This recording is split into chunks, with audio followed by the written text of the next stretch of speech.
Hello and welcome to the Foilist TV. Today we're looking at the last round of 32 bout from the Rio Olympics between Daniele Garozzo, who of course ended up taking home the gold, and Tarek Ayad. Links to their Who's Who videos and the commentary on Google Drive are all in the description. Let's bring this home, shall we? So Garozzo won pretty quickly in the first period, but I was honestly a bit surprised that Ayad managed to score 8 touches. Garozzo brought the score up to 10-1, but then Ayad started to claw his way back to 8-12 before Garozzo was able to close it out. Alright, before anything else, I just want to point out that Ayad's parries, if you can even call them that, were probably the worst I've ever seen at this level of fencing. He just swung his entire arm up and down like a windshield wiper. That's never going to find the blade, especially against Garozzo, and even if it somehow does, good luck riposting afterwards. Normally in these videos, when I call an action bad, I mean it relative to the average Olympian, which is still really good compared to everyone else. But this? Honestly, I can't believe Ayad is competing at this level with such a terrible action. If you want to learn how to parry, do not use Ayad in this bout as an example. Sorry for the rant, I just wanted to get that off my chest really fast.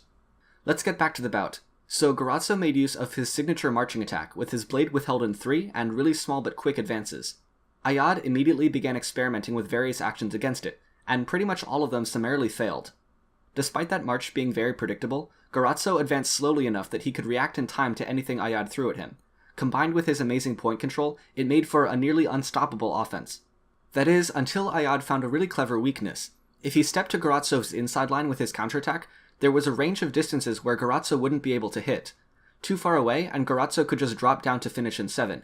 Too close, and Garozzo would destroy him with infighting.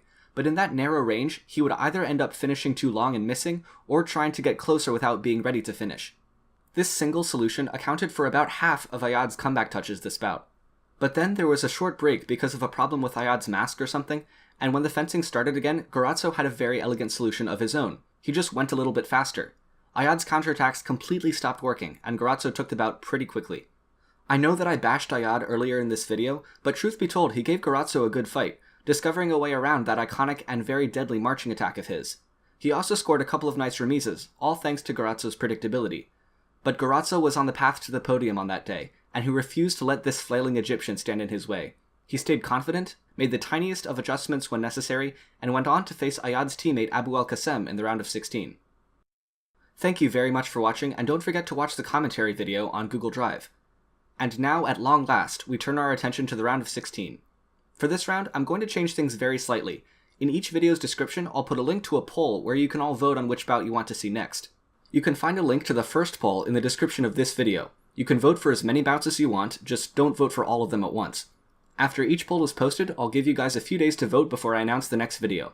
That's the game plan for the round of 16. In the meantime, stay sharp.